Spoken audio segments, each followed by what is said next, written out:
Hello and welcome to episode 41 of Rival Banter.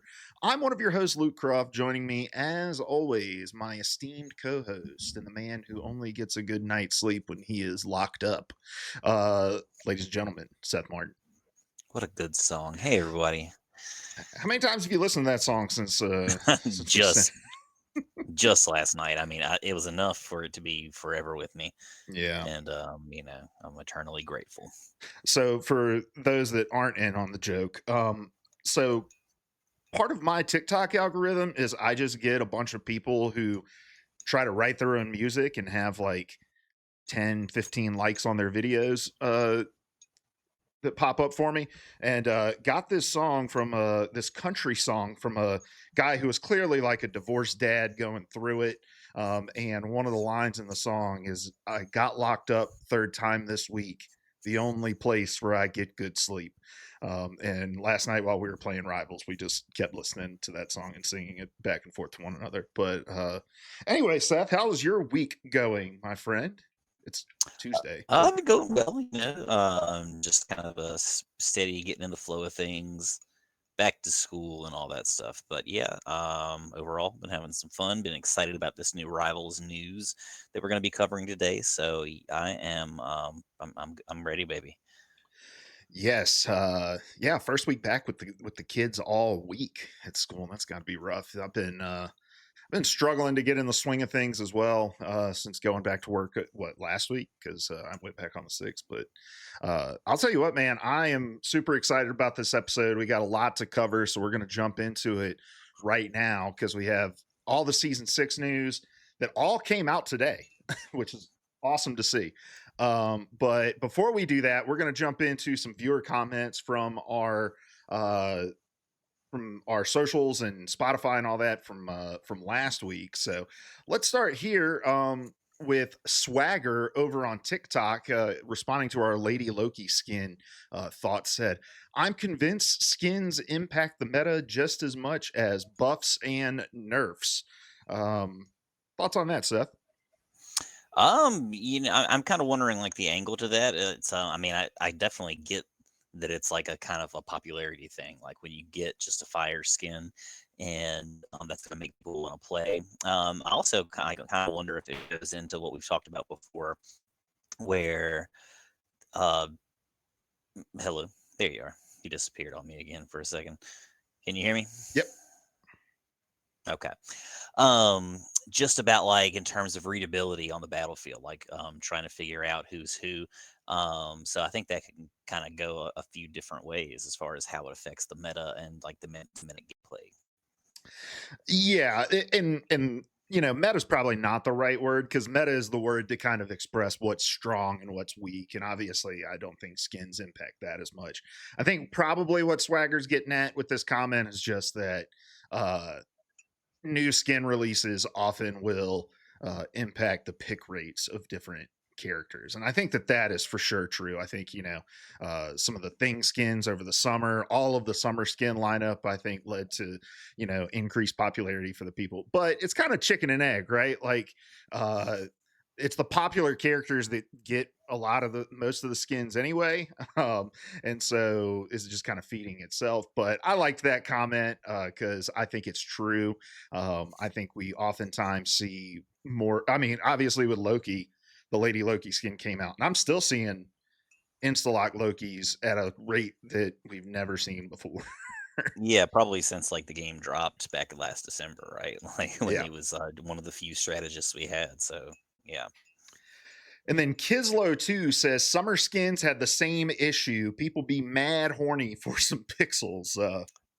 Yeah, when this Jeff Pixel skin drops in the next event, God help us all when those cheeks come out. Wait, the what? The Jeff skin? Oh, you haven't seen that? Well, we can talk about that later on, I guess. Yeah, there's gonna be a Wacka Jeff, like a Whack-A-Mole themed event coming out, and he's gonna have like a 8-bit pixelated skin. Oh, very interesting. I do not know about that. If you want to find a link for that and throw it in the show notes for us, that'd be awesome. Um, but I I'll will see what I can read do. our next comment. Talking about bot matches. This is spam over on Instagram, which looks surprisingly like SpongeBob. But he says this is a problem with every single NetEase game. I knew it would eventually happen here, but in their other games, every single loss you immediately get a bot match, so you only get one match with real people like every 5 games. I've not really played many other NetEase games. I think like Fragpunk is published by NetEase.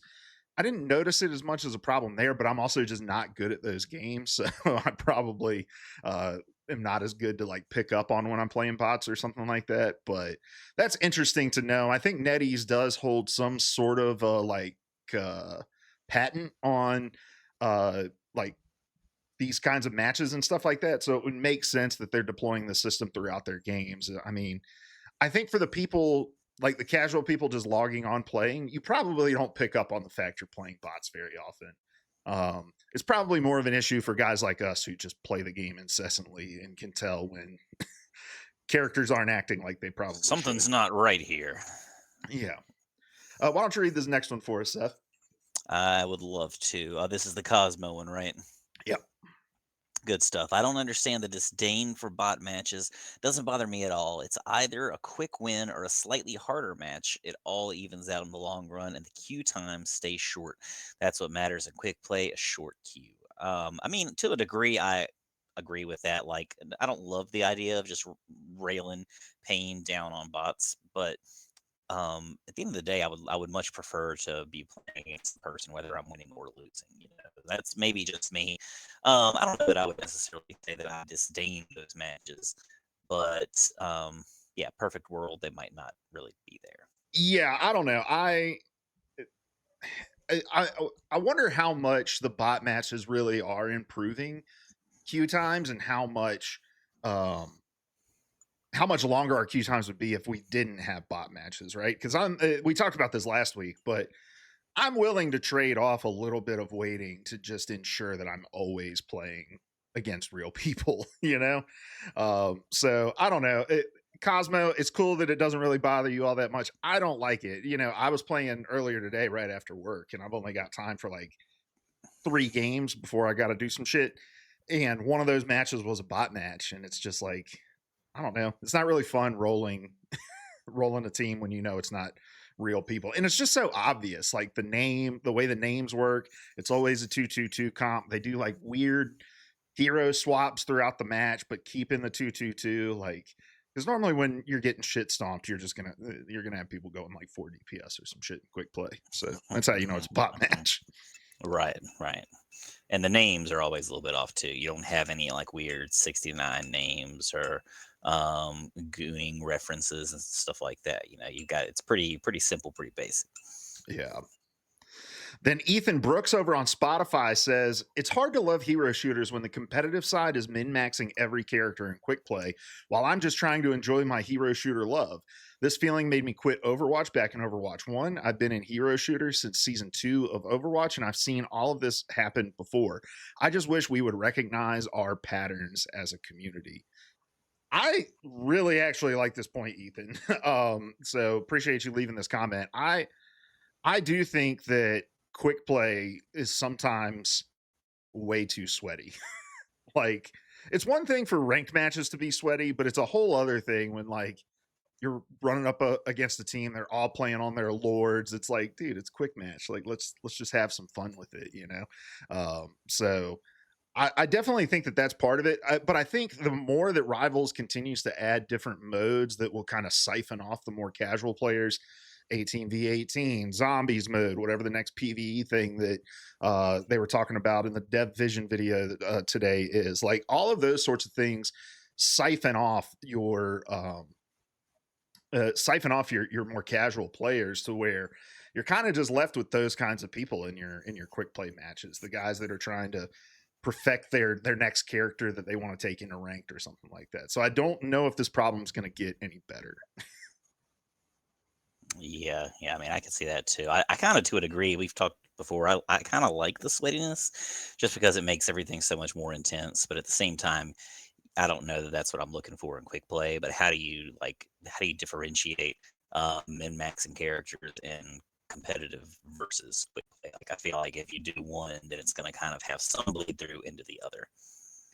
Yeah, for sure. And I don't think there is necessarily a solution to it. I think the game is a much healthier place. The more modes and options people have to play, the more they're trying to cater towards all these different audiences. And I think that's what's resulting in it. I'd much rather have all of the different modes than to have a less sweaty quick play. So Hmm.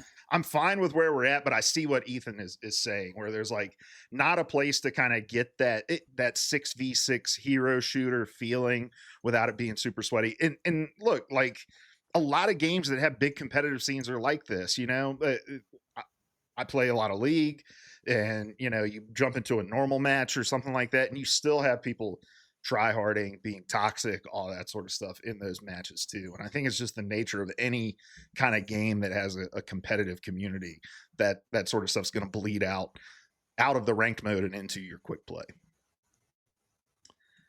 All right. Um, let's move on to and do a little bit of housekeeping before we jump into our weekend rivals. This is Rival Banter. We get together every week and talk about all things Marvel Rivals and push it out on podcast services everywhere and on YouTube. Just search up Rival Banter. And then we are also on social media on Instagram and on TikTok at Rival Banter. Make sure you drop us a follow over there as well.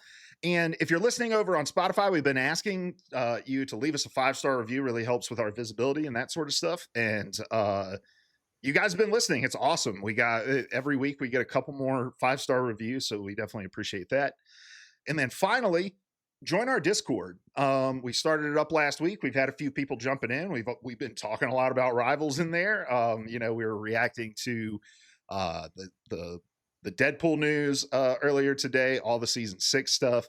And if you join our Discord between now and the end of January, you'll get the esteemed founders role, where you'll kind of just be set apart in the server as somebody who jumped on in the early days of the server as we continue to grow. But yeah, jump in there. We would love to see you, and the link to that should be in the description. All right, we've got a lot to cover today, so we are not going to do a draft, but we are going to talk about our week in rivals. So, Seth, we finally reached the mountaintop, and by the mountaintop, I mean diamond, which is where we wanted to get to this season. That was our mountaintop, yeah. It was a plateau. Yeah, it felt great. We've since sank back down to plat one, Hmm. but it is what it is. We had a really great run. We spent like 2 weeks hard stuck in plat two, and then in like an hour, we climbed out of plat one into diamond, like just like it was nothing. So I mean, it really just depends. You just never really know what you're gonna get. That being just kind of the luck of the draw sometimes when you're running one or two in a stack. Yeah. I don't know. We, like you said, we had that couple weeks where we were kind of struggling, but I think overall we got there pretty easily. And I'm just more excited about Friday not being in bronze, not falling all the way back to Yes. bronze. So Yes. that was the main reason I wanted to get to diamond, was to have kind of a good foundation for us to climb in season 6. Because look, we got jobs, you got kids, we both have a family. Like, uh, we're not on 8 hours a day grinding to get to the rank that we want to get to. We play 3-4 games a night maybe. So to get to diamond feels good for us. If you think that makes us scrubs, you can suck it. All right. Um, but any games that stuck out to you that we played this week? The only one I can really think of is that double overtime on Tokyo, on the Tokyo map. Yeah, I'm having trouble really remembering. I don't. There's nothing that really sticks out to me, but yeah, I mean that was pretty wet and wild. Yeah, we had like a 30-minute banger on 1099. And dude, it felt like a higher elo game. Like people were making switches. We TP'd back to the point to stall it because I think we only got like 36 meters or something like that in our second round push. Hmm. So to come back and like have to halt them that close, it felt sweaty in all the ways I think you want rank to feel sweaty, where nobody was like cheesing what we were doing. We were just all making swaps that made sense. We were playing the game. Yeah, Yeah, I think that was the game that like you started on tank, I started on support. I think everybody ended up on a role that they didn't start on too. Like I don't know. Mhm. I love games like that where it kind of felt like we were all doing what we felt like we needed to do to win. And that's such a rare thing to get six people all kind of pulling in the same direction in a rivals ranked match. And adjusting around each other too, yeah, not Hmm. just kinda, like, stubbornly sitting in the same locked role. Yeah. Um, but we're continuing to run into the triple support headache. Had a lot of thoughts on that over on social media when we posted a clip up about triple support, but over on our Discord, actually, Nick Tacto said, I can't remember if you guys have covered the solutions to triple support yet or not, but I'm curious to hear your thoughts. And then context, I've heard one camp that believes that NetEase should take season 6 and 6.5 to nerf a great majority of the cast. I've also heard another camp saying that DPS buffs would be a better solution. Personally, I think that the game may benefit from a blanket ult cost nerf. Seth, if you were on the design team over there at NetEase and you wanted to tackle the triple support problem, where would you start? Um, I don't know. I mean, kind of, I do and I don't like the idea of that blanket alt cost nerf. Because on the one hand, it's going to make it kind of feel a little bit more like Overwatch, maybe in a good way, maybe not. Because I think one of the exciting things about this game is how frenetic it is, like moment to moment, and you're able to just build up those ult charges so fast, and you have to kind of adapt and try to work around those to win. So I don't know that getting rid of that or highly decreasing it is going to solve the problem. I kind of like, I feel like NetEase's approach in general to a lot of issues like this is just kind of like let players figure it out. We've noticed, I think, in the past couple of weeks, it seems like a lot more people are leaning into kind of a triple tank strategy to kind of try to break those triple deep or triple supports to kind of like maybe this big health pool kind of making a big front wall, getting in there, maybe having a dive tank or something like that, getting into the enemy back line, kind of like mitigates some of like just the constant healing coming from the enemy back line to their, their DPS, their tanks, whatever. Um, but yeah, I feel like it's kind of up to us in a lot of ways to, for better or for worse, to try to figure that stuff out. I kind of like the idea. It is just kind of endlessly frustrating, especially if teams aren't working together to try to get around that issue or to try to mirror it or match it or something like that.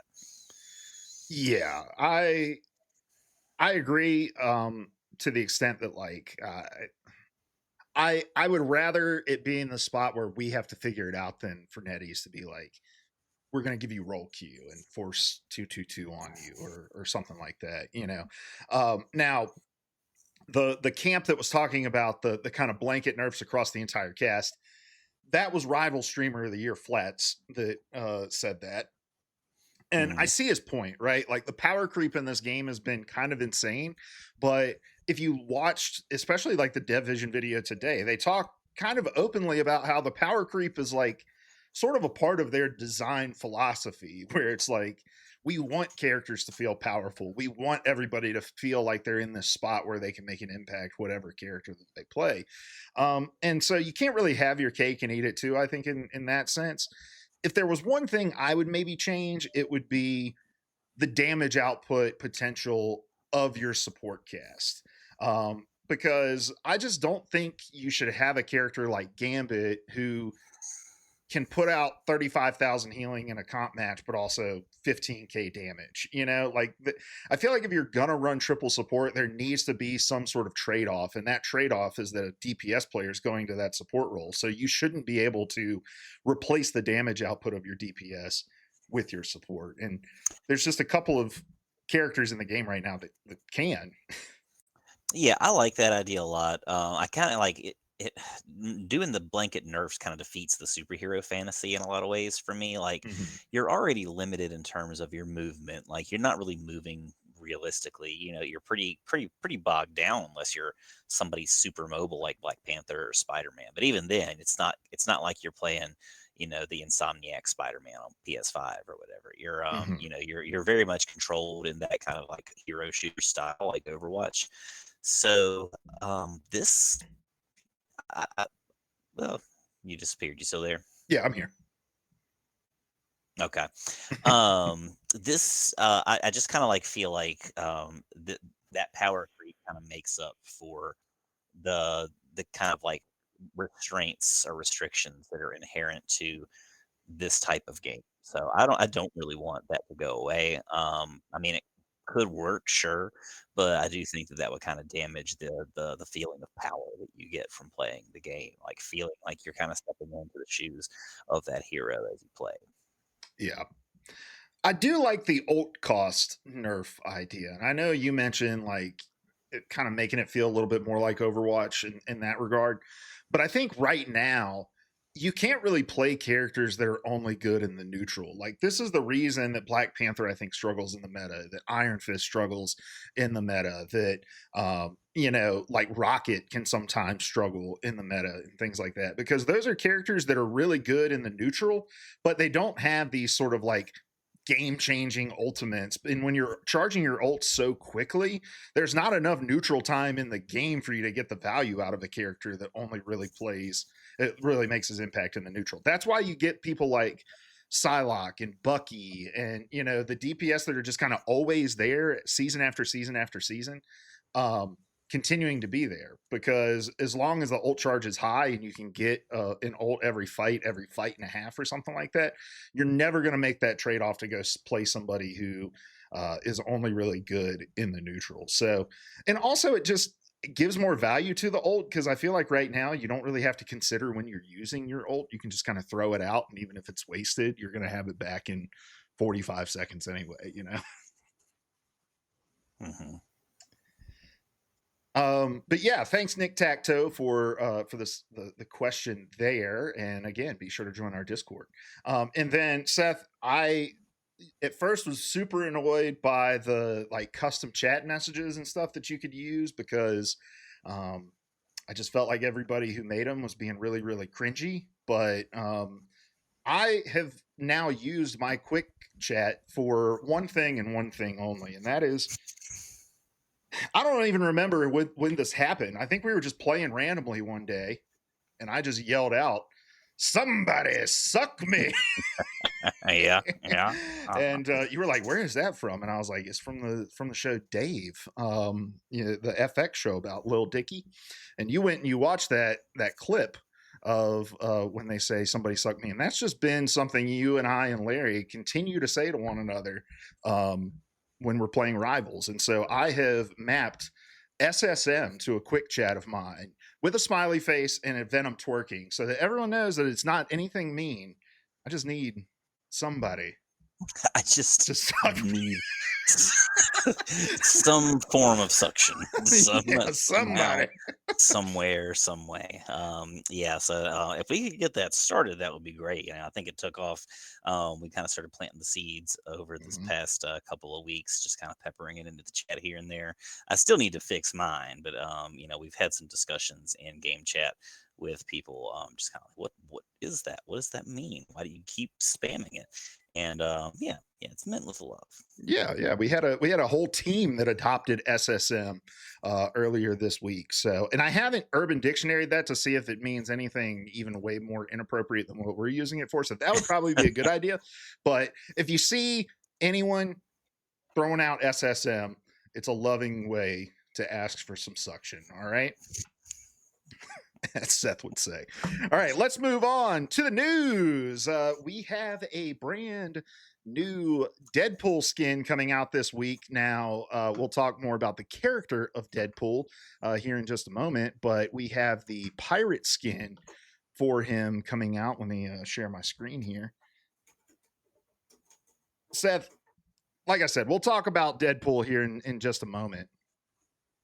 But I love everything about how NetEase is handling Deadpool. And I think this skin is awesome. It kind of changes up his movement a little bit. He moves a little stiffer, kind of running like Jack Sparrow and that sort of stuff.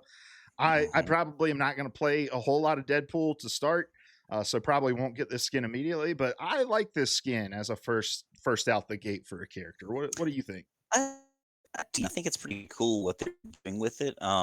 Like this was kind of I expected a first skin to be in some ways because there is kind of like a whole pirate Deadpool thing. out there in Comic Land. But this kind of seems like it's a mix. Like it could almost go into like the 2099 series of skins in the game. Like it's does he kind of has this little futuristic helmet thing going on. I don't know. And again, I'm not like a huge buff on Deadpool comics or anything like that, but I know enough to know this isn't quite what the traditional like pirate costume is. So I think it's cool. I do really love when I saw him kind of prancing around on the trailer. I was like, what is he doing? But yeah, it's the skin that seems to be changing that. I really like that. I kind of wish they would do more of that in other ways. I think Lady Loki, changing her up's kind of a nice touch. This is kind of like a new aesthetic thing. As long as it doesn't affect movement speed and gameplay, and so you're not having to min max skin usage and stuff like that, that will be a little bit too far for me. But I do love just kind of seeing this and just like the love and attention to detail that NetEase is putting into that character design. Yeah, all of today just really felt like we understand Deadpool. And we're showing it off. It felt, Mhm. and look, the only exposure I have to Deadpool is from the movies, right? But I just think they hit it on the nail on the head tonally there. Um, then our next item on the list before we jump into all of the season 6 news, Marvel Rivals versions of Luna Snow and Magik are set to be skins in Fortnite. This is over on Marvel Rivals leak subreddit from Lower Island 6120. Uh, so Gooners can unite over in Fortnite now as well. Yeah, they're already sold if this is true. I saw something about this pop up on like a Facebook feed earlier in the week and I was like, no way. I'm not against it. I think it's cool. Again, like the more you kind of get the message out there, the more you kind of expose the game or remind people that it's back out there. I think that's great. So keep it up. I will be purchasing those as long as it's not like an exorbitant amount of money. Yeah, I'll definitely be picking those up. Yeah. Um, all right. Well, let's jump into our main topic of the day, which is all things season 6. And it seems like this is going to be kind of their new cadence of releasing news for the new seasons, because they did this with 5.5 as well, where it's just we're giving it all to you on Tuesday. We're going to get you the character trailer, the balance changes, the battle pass, all that sort of stuff. We'll have, streamer previews either today or tomorrow or Thursday that get early access to it. And then Friday, the character releases. So I am loving the kind of deluge of content that we're getting. And it works for us, because I told you, I was like, look, if we don't get the Deadpool trailer today, we're doing this show on Wednesday, because there's no reason for us to do a show if we don't have that trailer yet. So I'm all Mhm. about them just kind of dropping it, by the hour, all throughout the day. But I'm not going to pull the video up, because if you've noticed some weirdness with like SES audio or anything like that, we're running into some weird network issues. So I don't want to strain what we're doing here anymore by opening up a bunch of links. So we're just going to kind of talk through what they talked about in the Dev Vision video, and we'll kind of walk through it in the order that they presented it. And the first is we got Deadpool. We um, got him. we got him, and we got the trailer for his character as well. And I've watched that trailer, Seth, I don't know, 10 times, and I still have very little clue what's going on. It's very hard to read, yeah. Just, I mean, there's a lot going on. Guang Guang, or was it Deadpool that was actually explaining it in the Yeah. the dev talk or whatever? Yeah. Kind of helps, but like, it's not 100% clear. Like, is it just that one ability that changes, from kit to kit, like from role to role? Um, does anything else feel or look different or anything like that? I imagine you probably do have to get pretty granular and like pause and inspect um, the kid down in the bottom right corner, kind of looking at what the keybinds are, that kind of thing. So, I mean, do you know, were you able to kind of pick up on anything more in that department?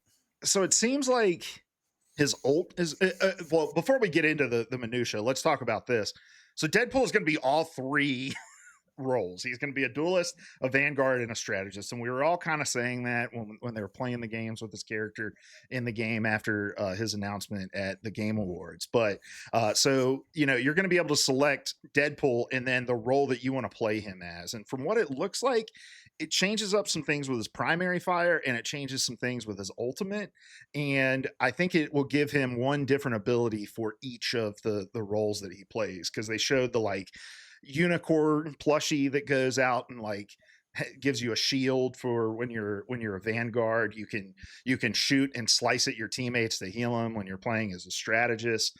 But yeah, I don't know. There's I think a lot left to kind of discover about what Deadpool is going to be able to actually do on in combat in these different roles. Because the other interesting thing that they announced about him is that he's going to have in-game challenges, and as you level him up throughout the game, you will be able to unlock certain abilities. And I kind of thought this was cool, like the animation of him like looking into his notebook to sort of like see the upgrade that he wants, gives him that like fourth wall breaking aspect where you're kind of looking at a comic book inside of the game about comic book characters.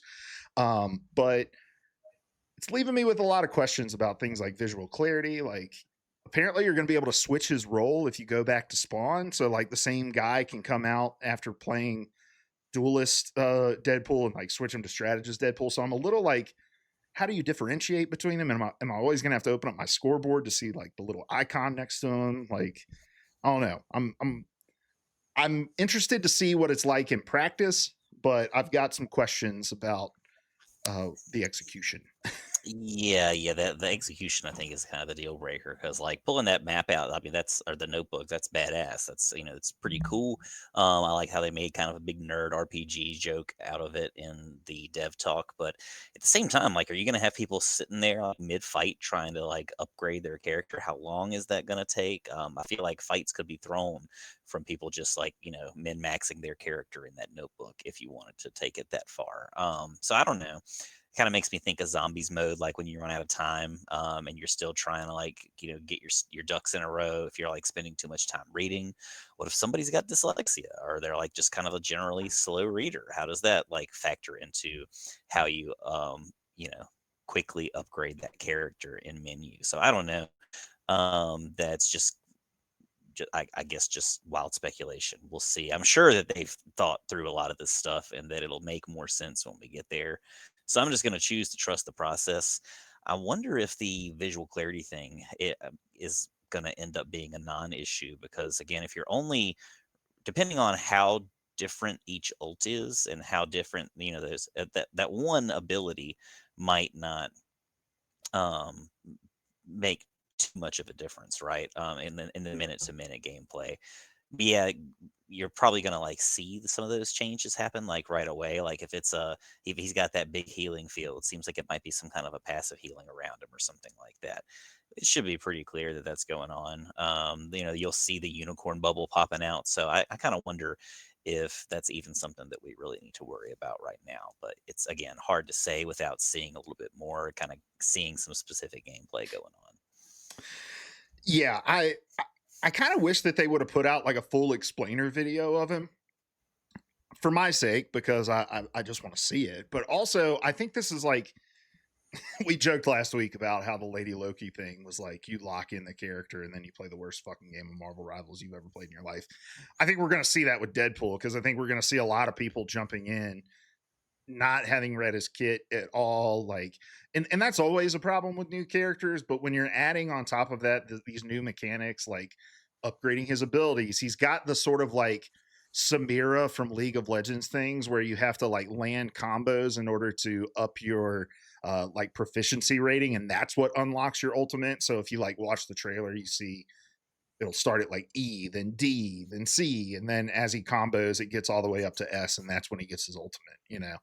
Which I think is like a cool mechanic, but I just don't think we have a lot of people in Marvel Rivals reading the tooltips on how to play their characters. So I was kind of hoping they'd be a little more intentional about like teaching people what Deadpool does, and they still have time to do that.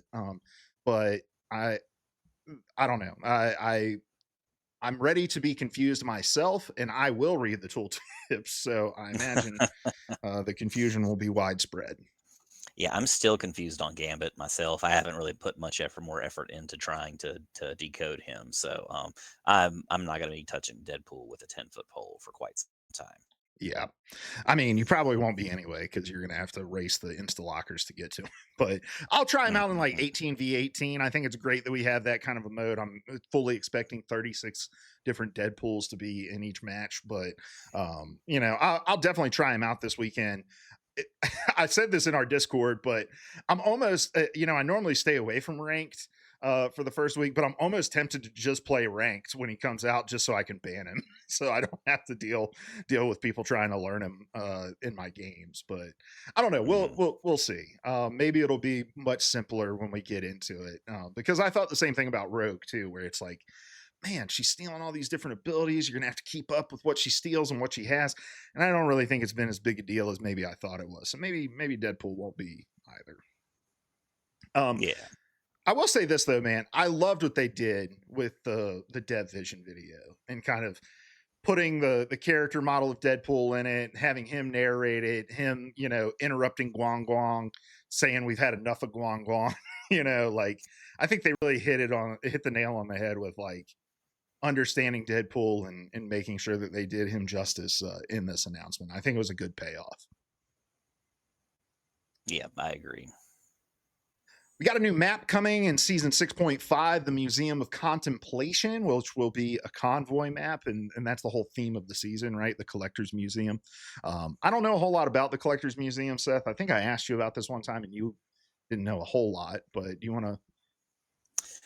No, I mean, just kind of that it exists, that it's out there, right? I don't know a whole lot either, but just that it's kind of a cool opportunity to probably have a lot of Easter eggs floating around in there. That's kind of what it was used for in the MCU. Like I forget what the artifacts were, but like there were things kind of there in the background shots when we were first seeing the Collector and what was it, the first Guardians of the Galaxy movie? Maybe Who the knows? second? I think it was the first, but who knows? Yeah. So I think there's a lot of cool opportunities for that kind of thing going on. For sure. Um, and then we got some updates coming to Times Square. The first is that we're getting a photo mode. I don't really care about photo mode. Seth, are you a photo mode guy? Did I lose you? For a second, what Oh, you got? I asked if you were a photo mode guy. Oh, not really. I mean, it's nice to have that. I'll kind of dick around with it every once in a while, but it's nice to have. I feel like I would probably play around with it a little bit here and there, since it's in a game that I do play almost every day. Yeah. But I think the more interesting update coming to Times Square is that there's going to be a new Clobberin Club, which is going to be a new area where you can challenge other people in Times Square to a 1v1, which I think is exciting.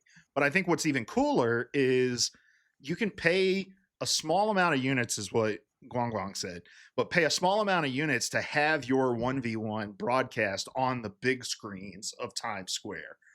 And I love that. That is very cool. Yes. And I think it just shows what we were kind of talking about last week, that they want to leverage that space for more of like a community spectating atmosphere. And so I'm excited about this change, and I'm excited to see what else they put up on those screens to get people excited about going to Times Square. I don't go to Times Square unless there's something to get in Times Square. This might be a fun thing to jump in and do when I'm like waiting for you guys to get on or something like that. Yeah. Now the only thing is though, it said you do have to pay like a small amount of units or something like that. I'm Yeah. not sure how crazy I am about that and how small are we talking, but it remains to be seen, right? I'm not gonna knock it until I try it. Yeah, I don't think I'm ever going to pay the units, but I imagine there will be a lot of people who will, that you just kind of randomly play against. So I'm sure I'll make it to the big screen where I can get dunked on by, some kid who's got 6,000 hours on Spider Man.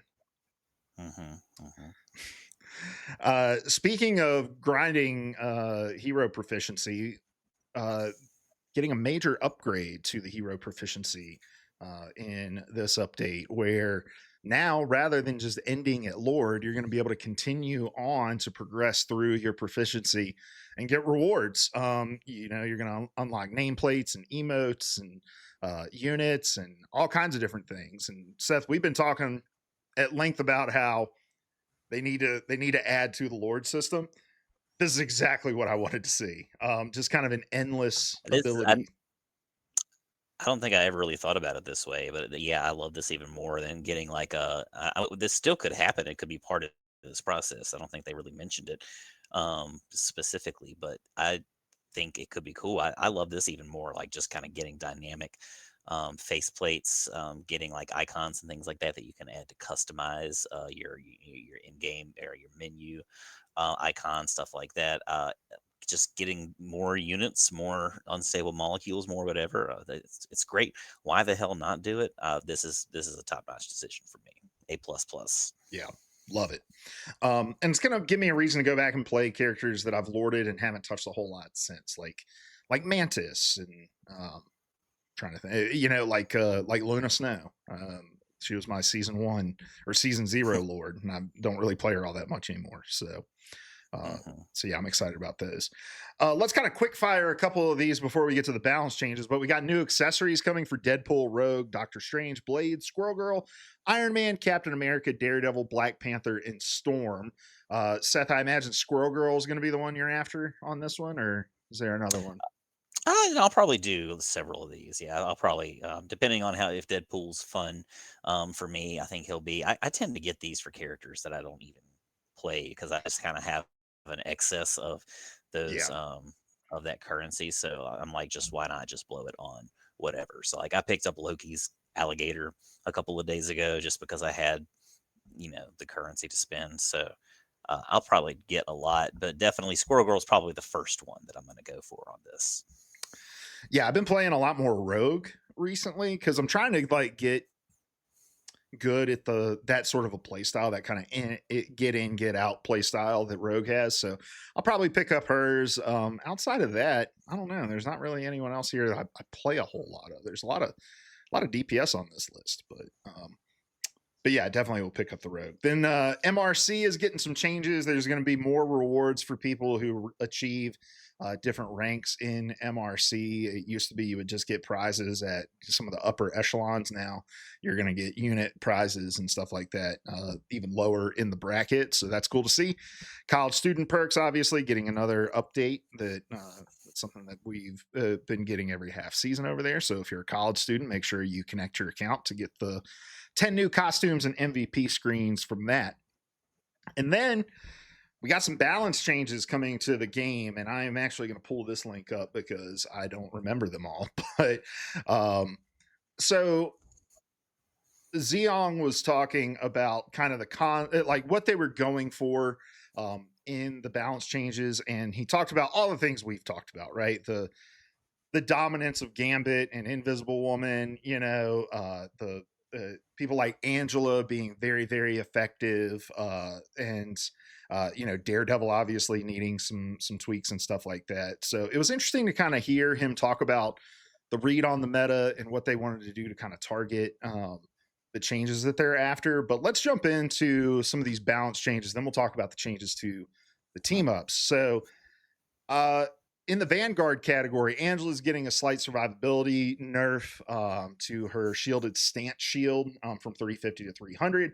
Captain America is going to reduce the vibranium energy saw cooldown from 8 seconds to 6 seconds, so that's a little buff for him. Then Doctor Strange, uh, I don't really understand what they're saying in this thing here, but what they said in the Dev Vision video was they want to give him more mobility options. So they're going to increase the Maelstrom of Madness conversion ratio of dark magic to damage from 1.2 to 1.3. So just a little math change there. But then this was the thing. Maybe you play a lot more Strange than I do, but Cloak of Leviathan, new effect, recasting during use now interrupts the ability, preserves current movement speed, and allows for new movement input to change trajectory. And I just figured it out now that I've read it out loud. Okay, talk to me because I'm still wrestling with that in my mind Okay, right so now. so his floating ability, what you're going to be able to do is you're going to be able to cast that in in the upward position, but you can cancel it when you do that. And when you cancel it, you're going to maintain your momentum and can then control yourself. So think about like how they changed Thor Oh, to match sort of yeah, yeah, zombies to yeah. give him more control over his movement. So that's an interesting change for Strange, because I feel like, yeah, you're most of the time just walking to the point with Strange. So to give him some more movement options, I think is really good. Yeah, I think that kind of like frees him up. Like, of course, you can. That's kind of the classic ult maneuver with him. Is just like cast that, cancel it, fall down, and cast your ults. I think this kind of makes that. It's kind of difficult to do though, unless you've got it down to a science or down to a T, whatever. So I think this adds some possibility for that. If depending on how mobile it makes him, I feel like you could almost have him as like a mid-tier dive character in some ways, like kind of getting him to dive in. I don't think there were any notes about changing the cooldown on that. It is kind of a pretty hefty, but if you're Yeah. able to fight and you're getting the healing, then I don't see why you can't kind of like go in and out. Maybe not like a Venom or a Spider Man, but in kind of a different type of way. Well, and you get so much value from Strange pushing the back line because you can throw your shield up and then you're denying that healing to the tanks that are behind you. So Mhm. so yeah, I think the play style of Strange is probably going to change up quite a bit, depending on how this change feels. Um, then we have the Luna Snow of Vanguards with Emma Frost, because apparently she can only spend half a season not being in, dominant. And it's not like she's been weak. Like she's still a really strong character, but she's getting a buff, increased energy for her. So you're just going to get more energy building up based off of the different things that you can hit with her. So buff there. And then more Hulk rework, more Hulk more Hulk buffs here to try to get him in a better spot. So, reducing the Hero Hulk Incredible Leap minimum charge time to from zero point 0.5 to zero point 0.4 seconds, and the maximum charge time to from 2 seconds to 1.7 seconds, giving him some more mobility there.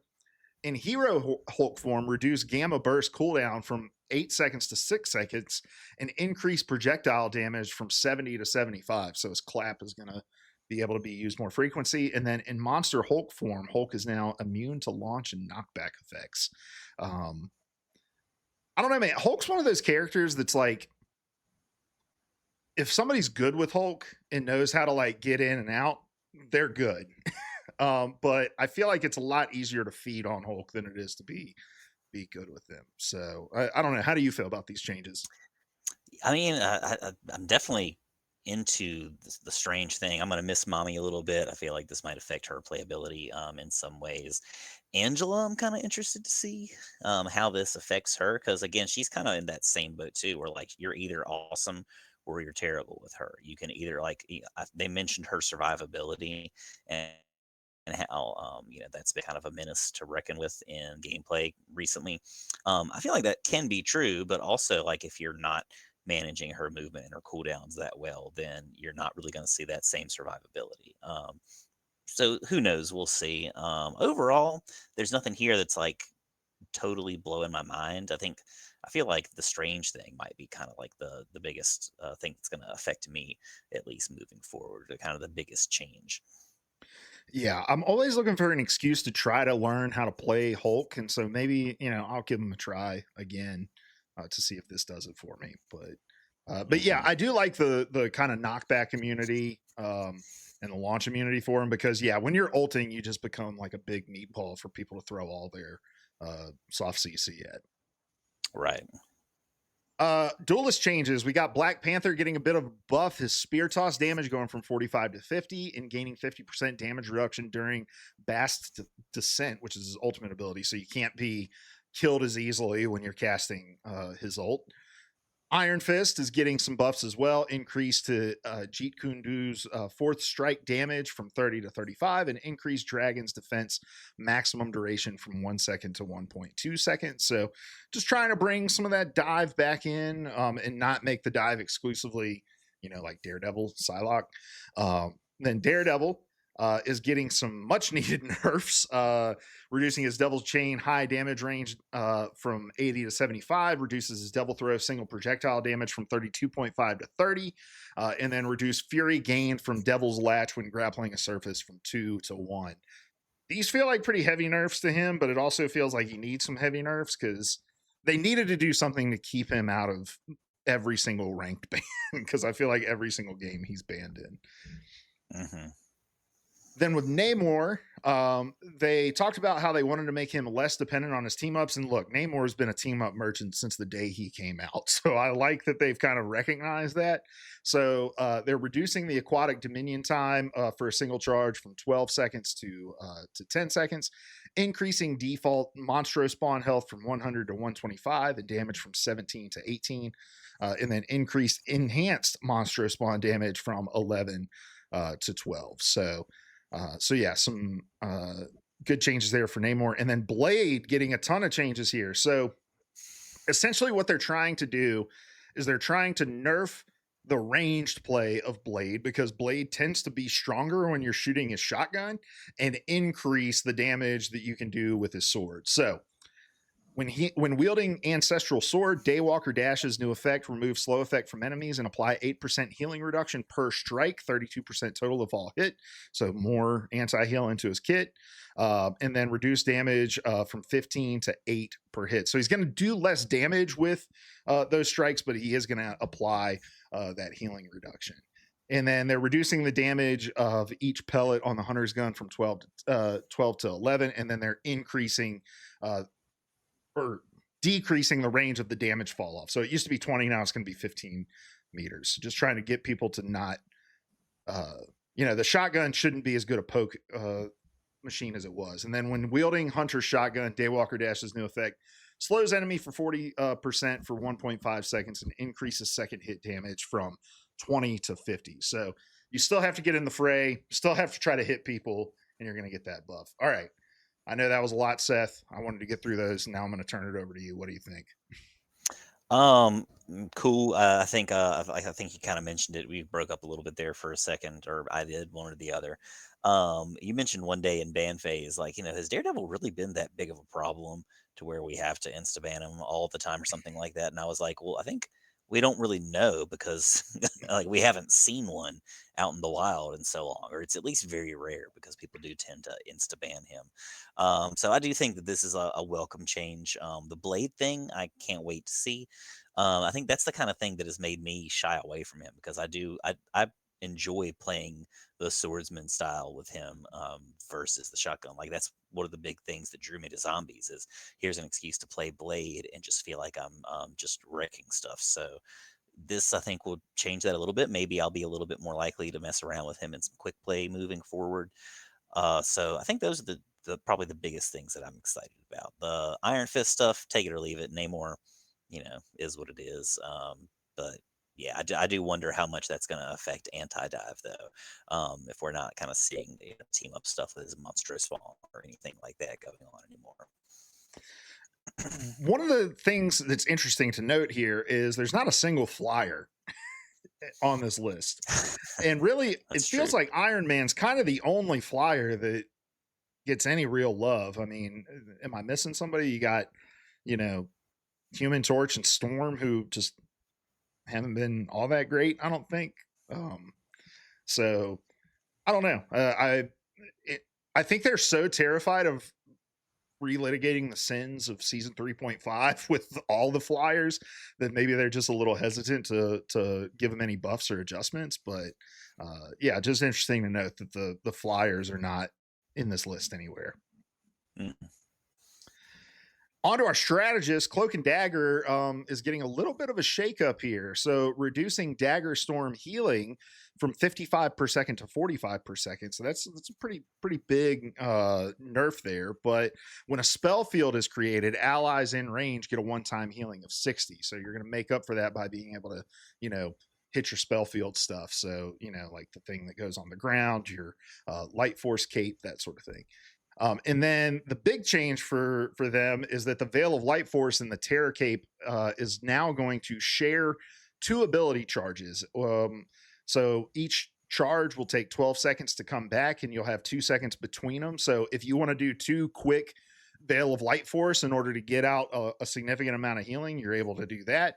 If you want to do the same with Terror Cape to apply the vulnerability, you can do that. So I don't know. This is going to kind of change, I think, the flow state that I can sometimes get into with Cloak and Dagger. But I'm excited to see how this will impact the decision making you have with Cloak. Yeah, I mean, I feel like this is kind of like the mag thing. I think, it could definitely, it definitely will change that flow state, like we've talked about before, where you kind of like you're just swapping back and forth, that kind of thing. I'm a little nervous about how this is gonna affect her, but I think that's just kind of like change new things. They tend to cause anxiety with me, so we'll see what happens. Then Gambit is getting some nerfs as well. His big easy impact healing is going to be reduced from 25 to 15. And then reducing Raging Royals Royal Flushes is ult healing from 75 per second to 55 per second. And then bridge boost bounces on a single target are now set to a maximum of 2. So you can't just like throw out your bridge boost and it bounce multiple times on the same target, giving them healing. So I think that what they're trying to do with Gambit is get him into a true like off support um role, like increase the utility in his kit while decreasing the kind of healing output that he's able to have. I like that direction for Gambit. He's got so much in his kit that works with your team between the anti-heal, the cleanse, and all that sort of stuff that he shouldn't also be able to put up 40k healing in a round. So I'm all for that. Then Invisible Woman is getting some nerfs as well. Guardian Shield is going to go from 250 down to 200. Reduce shield restoration rate from 42 per second to 34 per second, and then reduce Guardian Shield healing to Invisible Woman from 50 per second to 25 per second. Pretty big nerfs there to Invisible Woman. Do you think it's enough to kind of take her out of her spot as the server admin? We'll just really have to see in the moment. I feel like she's I don't know if this is just kind of across the board or if this is like intentional in terms of the meta, but I do feel like I haven't been seeing as high of numbers from in a lot of invises as we used to. I feel like she used to be pretty dominant over Cloak and Dagger in a lot of ways, but I feel like I've seen whenever I'm seeing cloaks, maybe they're just popping off and it's a me thing or whoever's playing the invis. But I feel like that's kind of switched over the past few months or so. So I don't know. We'll see. I'm gonna miss her if this does reduce her numbers that much. But it's hard to say without seeing it in the moment. I think Guardian Shield covers over a multitude of sins with Invisible Woman too, where it's like I feel like there's a lot of Invisible Womans I played with where they're just kind of spamming shield over and over on you rather than like shooting you with her primary fire. So Hmm. Hmm. I think that's part of it too. If Invisible Woman is played well, she outranks every single healer in the game. She's got so much utility in her kit, push, pull, her shielding, the damage output, all that sort of stuff. Then for some reason, Rocket Raccoon's getting a nerf. They're reducing his movement speed during wild crawl from 10 meters per second to 8 meters per second.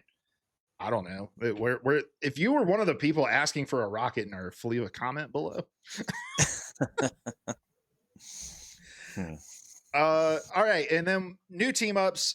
We've got Deadpool and Jeff in a new team up, and Deadpool's going to be the anchor, and Jeff is going to gain Jeff's Cuddle Buddy ability through his team up. And so, what this is going to do is you throw out one of the toys like Deadpool himself has, but instead of a shield, it spins like a water sprinkler around. And if you're in that as a teammate, you will get healed.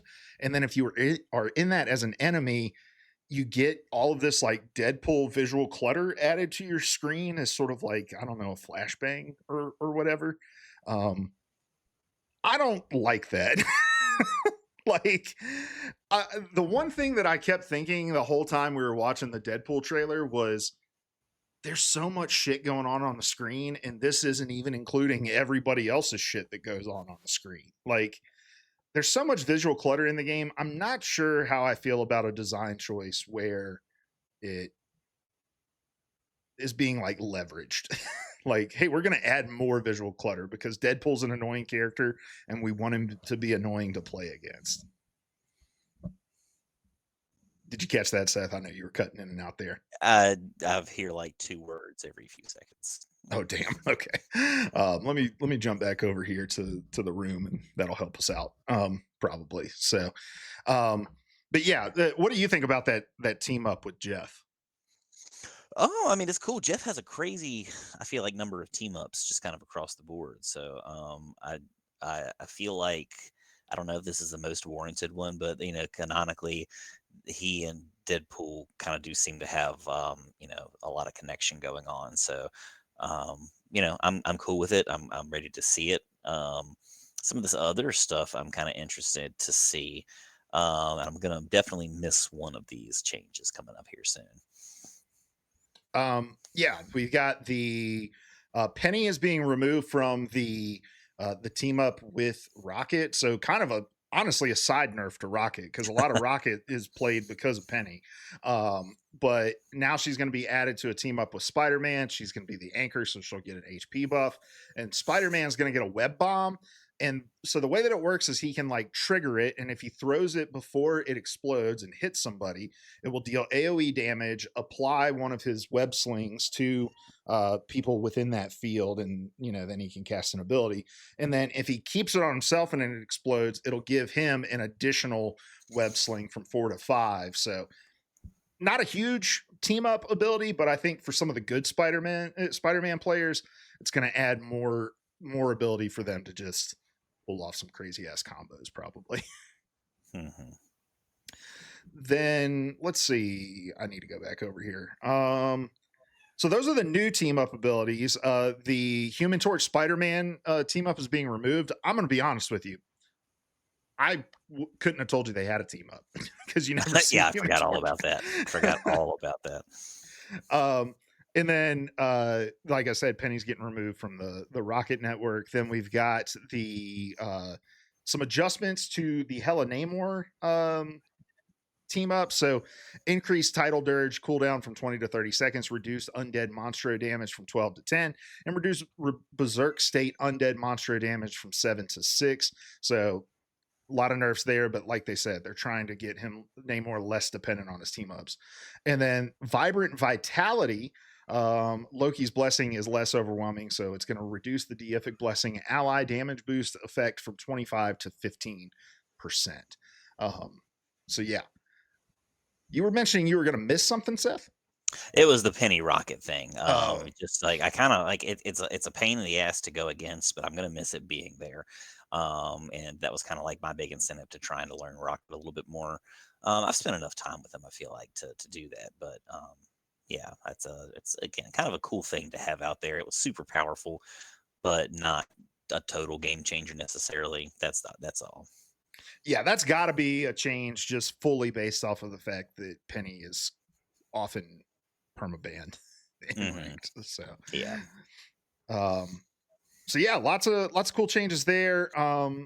Coming. They also mentioned that Strange is going to be getting a new team up in season 6.5 that's going to be a returning iteration of a previous team up that he had. And I'm trying to remember the Strange team ups that we had. Do you have an idea of what might be returning? It's been so long now. I've been kind of racking my brain about it for a while here too. Haven't Googled it, but it's neither here nor there. I was going to try to Google it, but I don't want to fuck up my our connection, so I'm not going to do that. Then some other things that they mentioned here at the tail end are Resource Rumble is getting removed from Quick Match. Um, Woo! yeah, praise. I wanted to give Resource Rumble a chance. I was all about like let them cook. Thinking that they were going to make some adjustments and changes to the way that it's working, but they said they're going to take it out. They're going to adjust it based on 18v18. I don't know what that means though, Seth. Like, are they going to bring resource? Oh, are they going to bring like an objective based game to 18v18 and it's Resource Rumble? And maybe we're all fighting over the 3 points simultaneously? I would love something like that. That That would sounds be awesome sick. to me. Yeah. Just kind of talked my way into that, but now I want that. Give us give us an objective based 18v18. Like we've been playing a little bit more Annihilation the past few days, and we've like, when people are team fighting, at least like to any degree, it can be a lot of fun. Just Hmm. kind of like navigating around each other when you've got that many people on the board, and trying to get the healers to kind of fall in line, the back line, kind of from different angles, maybe, and you're trying to spread out that healing so much. Um, we've had, I think, the most fun we've had with that game mode in a while, trying to like just group up as much as possible, not just run around like a free for all. So I think adding an objective to that, or at least having the option to do it as an objective mode, would be awesome. Yeah. Then Marvel Zombies is leaving with season 6. People loved it so much they extended it twice. And we were promised in the video that there will be a new PvE mode coming in 2026. Probably that capture the flag mode that we had been teased earlier. What I'm thinking is that Zombies was successful. I think it was good. But I think that the reason it stayed in so long is they probably wanted a little more time to cook on the capture the flag mode. Seeing how like Resource Rumble was sort of like received and stuff like that, maybe they wanted to take a little bit more time to polish this up. But we'll see. Then final item on the list, we got our Battle Pass trailer. And I keep grabbing the wrong mouse, but the new Battle Pass is called the museum ticket. And I'm just going to go to the end of this where they show off all the skins because that's really all we care about. Um, but Seth, what jumped out to you in the skins here? This is the first pass I feel like where I haven't seen a ton that I'm really crazy about. I think if I had to pick favorites, I do really dig the Black Panther with the cape. I Mm, think traditionally some of the original versions, if not the original Black Panther, kind of had like a kind of small mini cape behind him. He's royalty too, so it kind of fits with his character.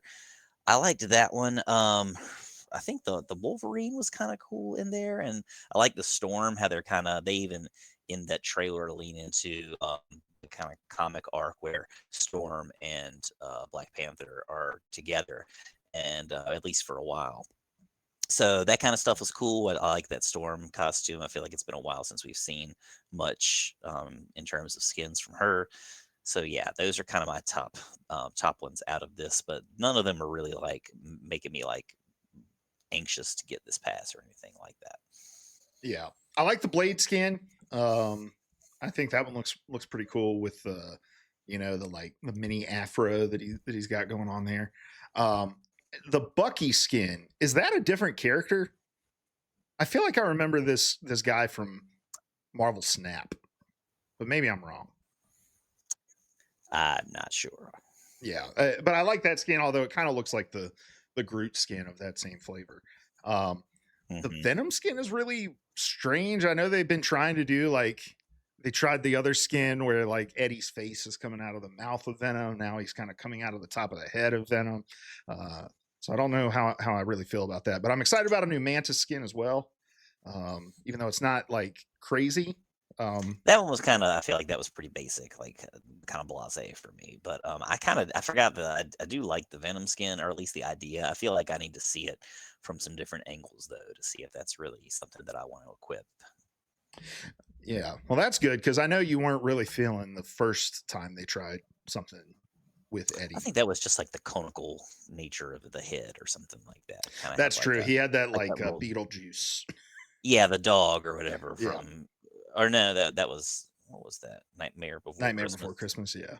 Yeah, but same kind of thing. Big cone shaped head. This one's just a little toothier. Yeah. Yeah. I'm excited though. I love the battle passes and working my way through it because it's not something I have to stress. Like I just finish it by playing. I think I've been done with the battle pass now for like 3 weeks. Um, so yeah, getting 10 skins for $10, that's a damn deal. All right. Well, Seth's internet is at least cooperated with us enough to get to the end of this episode. I'm not really sure what's going on. So apologies if I've been talking a lot this episode. And if the audio has been weird at all, but definitely wanted to get something recorded because season six is exciting. Seth, what's the most exciting thing outside of? I mean, I don't even know if I'm that excited about Deadpool, just because I think it's going to be a nightmare playing. But outside of that, what are you excited about season six? I think just in general, I'm excited about the new map. I feel like that's going to be really cool. I love if they go this route. I love when maps have that kind of like just kind of Easter egg element to them, where you're kind of like enjoying taking in the scenery. I think other maps like Krakoa have done this to some degree too, with the Xavier stuff, the statues. So excited for the map to see what's on, and the team up changes. I think I'm excited to kind of see how that changes the dynamism of the moment to moment gameplay. Awesome. Yeah, I think I'm most excited about the hero proficiency changes. Just having something That's after true Lord. too. Yeah. That was the thing that Hell yeah. I was like, I gotta type that. We gotta talk about that. That's the thing that got me most excited. All right. Well, I'm not going to ask you what you're getting up to in game this week because we're just going to be grinding season six and playing some ranked and checking out all the new shit. So, but we are going to get out of here. Let us know in the comments below what you guys are most excited to see in the new season. And I'm ready for some change. I'm ready to see how this meta shakes up. So let us know what you are most excited about. But we're going to get out of here. We appreciate you tuning in, listening to us, and yeah, if you aren't already subscribed and following, make sure you do that. Leave a comment and a like. Maybe share this with a buddy of yours that likes to play. And also, if you want, join our Discord. We've got people in there talking about Marvel Rivals. I know it's always like awkward when somebody announces they've launched a Discord because it's like, do I want to be the first person in this place or whatever? You don't have to worry about that now. We have like 3 or 4 people hanging out in there talking about stuff. So come on over, join the discussion. We got channels for you to suggest topics, to suggest drafts that we do, to just discuss the meta, to discuss the game, all that sort of stuff. So yeah, link is in the description. Join that, and we're gonna get out of here. Seth, any final words from you? Hell yeah, brother. Let's get this season 6 on. Yeah, SSM, baby. SSM. All right. Good luck in your games. We'll see you next week. We love you. Goodbye.